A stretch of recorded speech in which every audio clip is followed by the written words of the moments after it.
Hi, everyone. Thanks for joining us and welcome to our last ConnectFX live conversation. My name is Emily Rhodes and I'm the Marketing Director at Liquid Frameworks. And joining me today is my co-host, the Senior Director of Product Strategy at Liquid Frameworks, Matt Dana. Hey, Matt. Hey, everyone. Hey.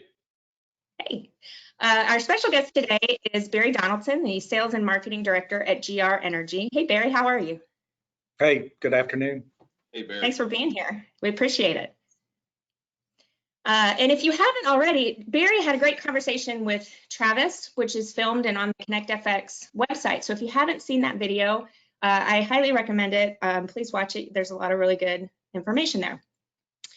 So if you haven't joined us for one of these already, today represents the Q&A portion of a customer-led session at ConnectFX. Matt and I have questions.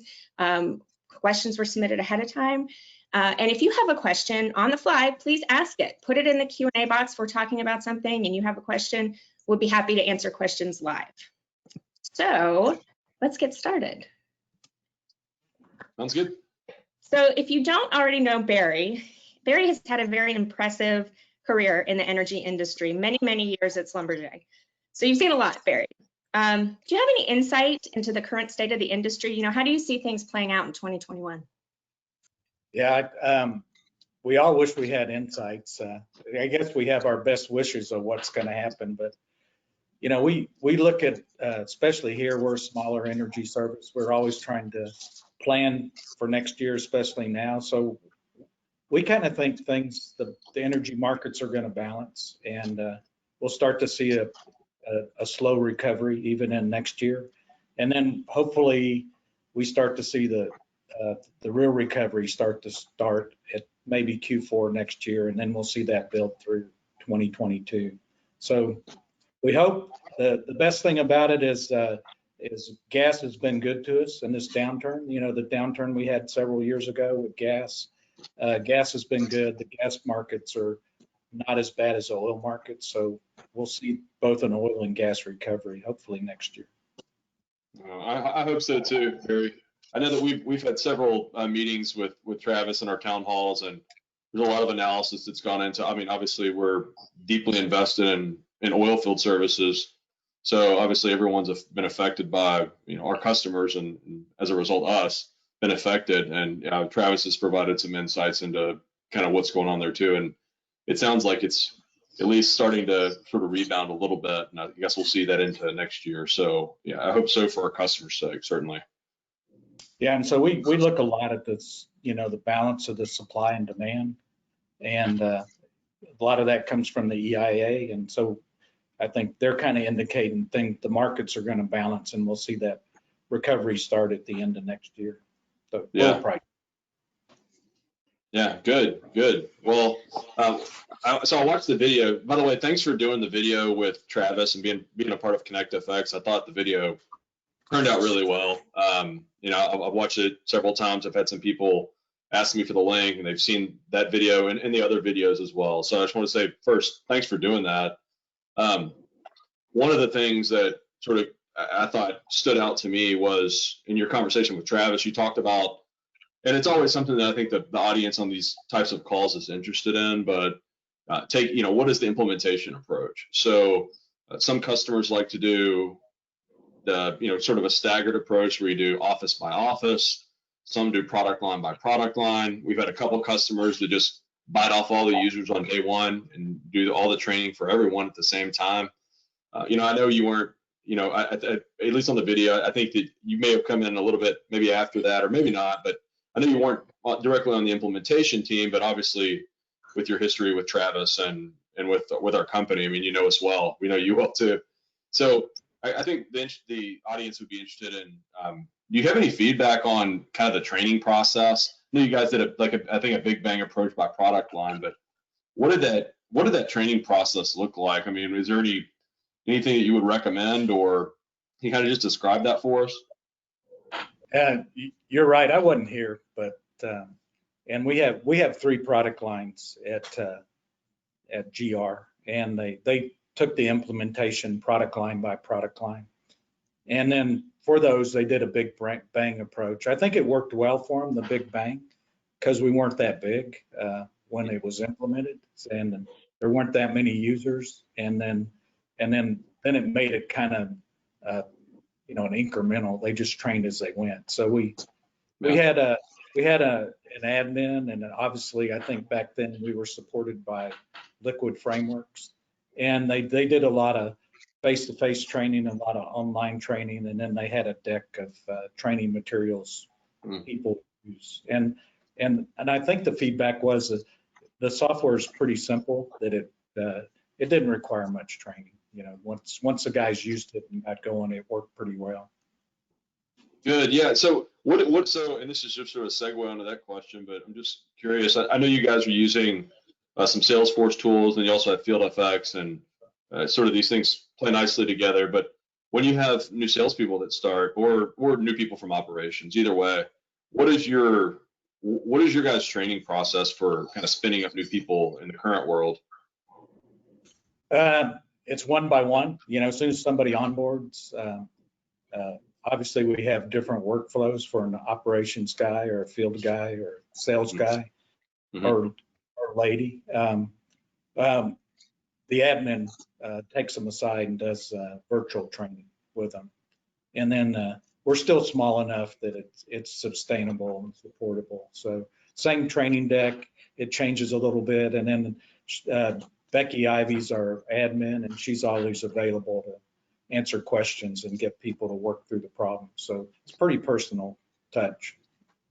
Yeah, I talked to Becky, I guess it was last week, and we were talking about, she was interested in some of our LMS courses. We have an LMS initiative that's going on where we're putting out, internally for now, we're putting out e-learning content so that employees can get onboarded quicker, kind of come up to speed on the products and the value proposition and so on of what we're offering.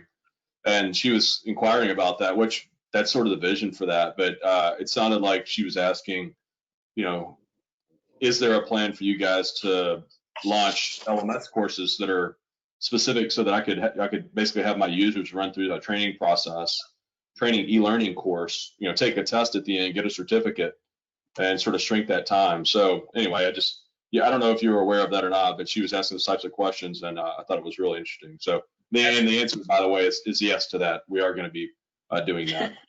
She was pretty excited. She always gets pumped up when she talks to you, Matt. So yeah, good. Yeah, I was pumped up to talk to her too. Yeah, good. All right. So Barry, you talked a lot about analytics on your video, which I think is really cool. And how what you're getting out of FieldFX impacts how GR does business. Can you take us into the weeds a little bit and tell us, the different types of data that you're analyzing? So I guess the simple thing, we go opportunity to cash. And when we start with Salesforce opportunities, then the bridge from opportunities to quote is when we jump into FX. And so we use quotes out of FX, jobs and tickets, and we use the equipment and crew management. So we're touching people and equipment, we're touching pricing, we're touching catalogs and items. And so depending on who you are, we're looking at pipelines for the sales guys, and then kind of the timing and what's the status. So we're back into Salesforce quite a bit, but we do touch the quotes, and we know pricing trends because we're pretty consistent about our catalog items and our pricing. We can pull up some pricing trends for the various product lines. And then as we get into the operational side, we're not only tracking the equipment utilization, which is important. So every day we can see how many pieces or widgets are on the job, what's the utilization, how many are used or not used. And we're use that to move equipment around and plan. And also, unfortunately, before COVID, we were talking about investment decisions based on we don't have enough equipment and we're turning down work and that type of thing. So it helps us justify our investments and helps us plan for the future. And so we look at it every day. Some kind of minor things that are on the side that help is on every job, we have a job log. We know how the jobs are going. We're picking up key KPIs on the efficiencies for our customers. and when we have an issue. And so those are communicated back almost real time.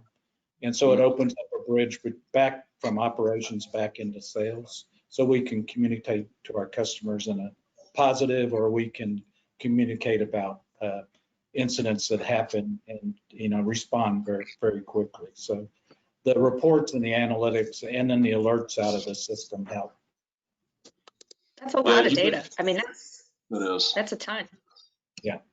Yeah, and it's across the business, and I think that's really one of the big, the key benefits of using multiple apps within the same org or Salesforce environment, right? So you have your sales team using some apps, you have your operations team using FieldFX, your sales team, it sounds like it's using FieldFX as well, and then potentially other apps as well that aren't even related to anything. I mean, the App Exchange offers a plethora of apps.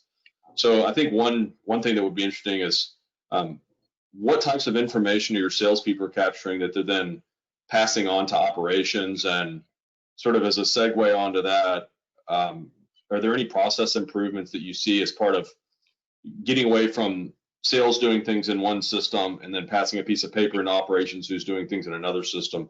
Can you just talk a little bit about how your sales and operations groups are kind of working together within the system? Yeah, so we just optimized that workflow a little bit. So obviously we capture pricing in the system, and we either use a standard price list or we have a customer specific price list that captures. So the pricing is always correct, and the system kind of passes that along. There's a lot of technical type information that gets captured about the job and job specifics that needs to get handed from sales to operations. So we just tweaked that workflow. So the workflow was the sales guys obviously quote, they get the pricing approved, they create the quotes, they win the quote, and then the handoff is the sales guys create the job. And so the pricing's passed over with that step. They create the jobs, they set up that information for the operations guys, and then the operations people, that's where the handover is, and then they start the ticketing process for those jobs. So the pricing's there. The tweak was this spreadsheet or client specific information about the job.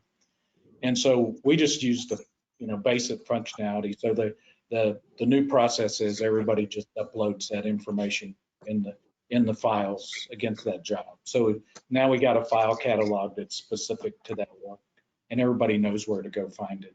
And it's not flying around by email. So it works pretty well.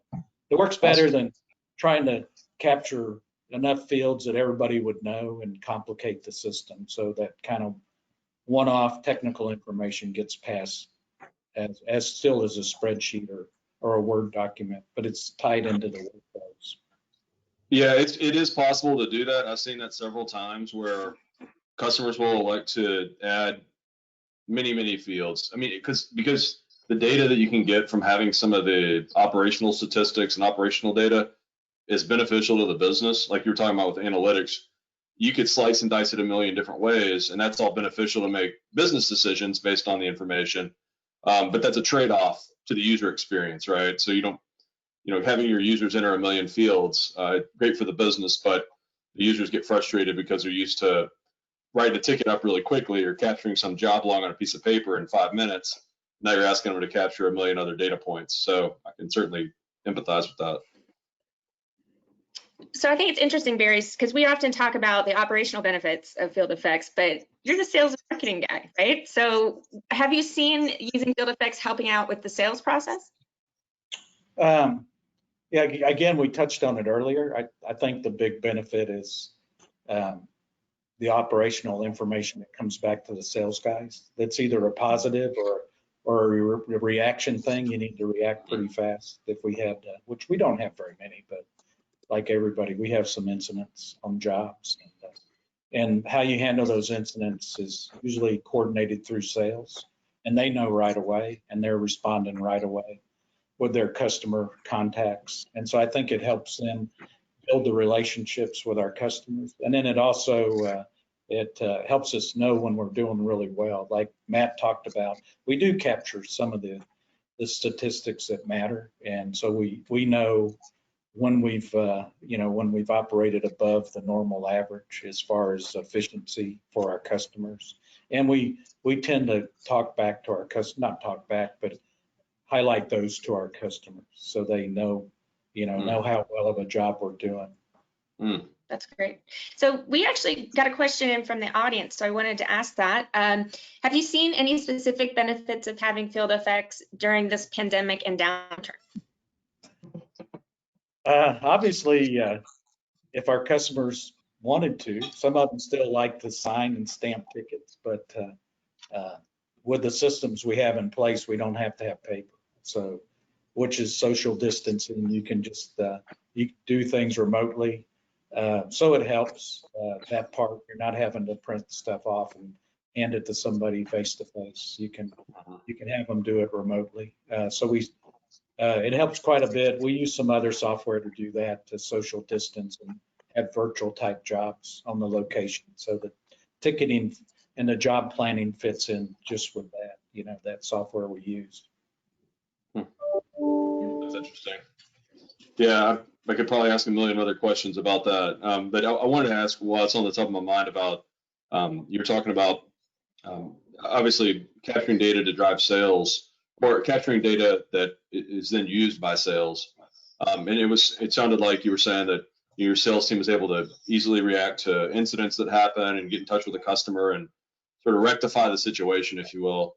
Do you guys use any of the operational data to help drive sales, as far as you go back to the customer during a sales cycle and say, look how well we've done, or look how many types of these jobs that we've done, or is there anything like that going on with your sales team? Yeah, it happens. So we're captured, say we're a wireline company and we're doing perforating, and how many stages a day did we do? What's the average time over time? And obviously we don't know what our competitors are doing maybe for that same customer, but if we're showing improvement over time, we can highlight those improvements for those customers. And a lot of those customers ask for those operational type things. And they do ask for that during the sales cycle? Yeah, I mean, they want to know how many runs that you had, it's a perforating. So how many runs you had in the hole versus a misrun. And so that's key KPI. We capture that from our FX data. And then we also capture stages, so we can highlight stages per day. It's not on our company, but if we're not the blocker of stages per day between us and the other service companies on location, if we're all working together well, then we're just a piece of that. So it helps highlight that we can perform. Gotcha. One of the things I really loved that you said in your talk with Travis is that FieldFX makes you look bigger than you are, and you can use that in your marketing. Is that as you're approaching some of these prospective customers, they're really impressed with how efficient you run your business. I just think that that's great.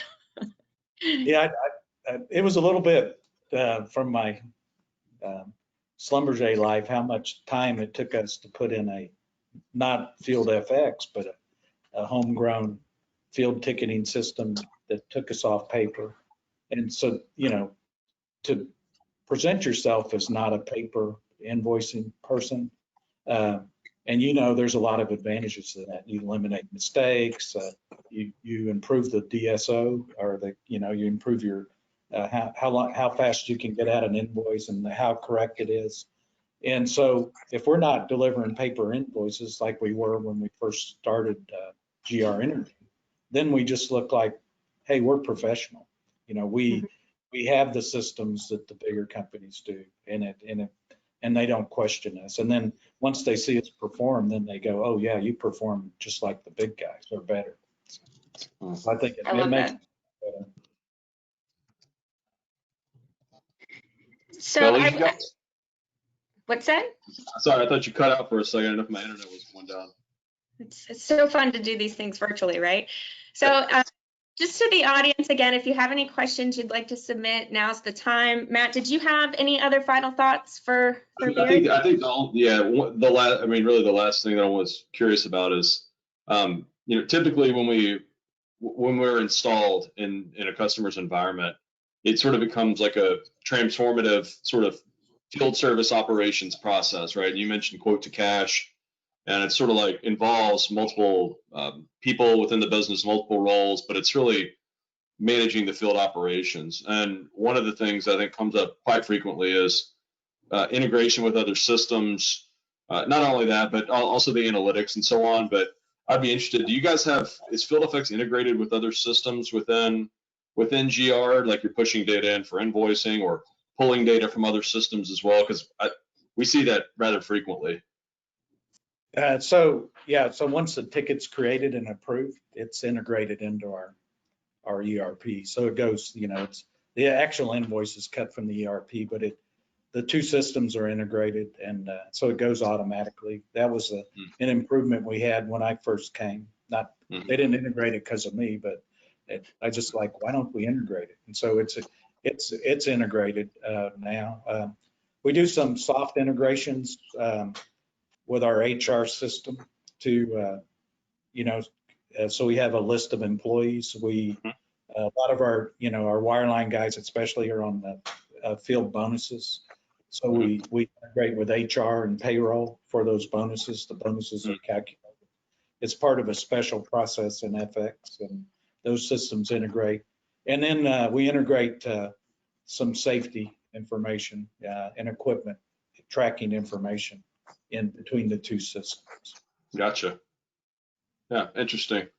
So it's like you'd like to say, I think if you mapped out all our different systems, it's like the FX seems to be kind of the eye of the hurricane. Kind of, the other systems are, from my point of view, but you know who I am. I'm a sales guy and more of an operations guy, but the finance guys might differ with that. Yeah. Yeah, no, I do see that quite a bit as well. Is that you may have other systems that are providing master data. So like you said, contact data or account data from an ERP or so on. And then, FieldFX is used as like your system of transaction to sort of run the day-to-day business, if you will. And then, like you said, tickets are then sent back or invoices sent back to another system. And that's maybe where your actual books are kept, or you may have equipment data that's sent to another system as well. But it seems to be like the point of data capture is within FieldFX. So thanks for highlighting that. All right, well, it looks like we have come to the end of our ConnectFX live conversation. Barry, I really appreciate you participating this year, even though we had to do it virtually. Thanks to everyone who tuned in today. And we have a new video hitting the website on Monday, Tommy Inglesby from Accenture, so be sure to check that out.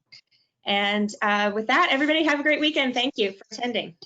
Thank you, Barry. Bye, everybody. Thanks, Barry. Thanks.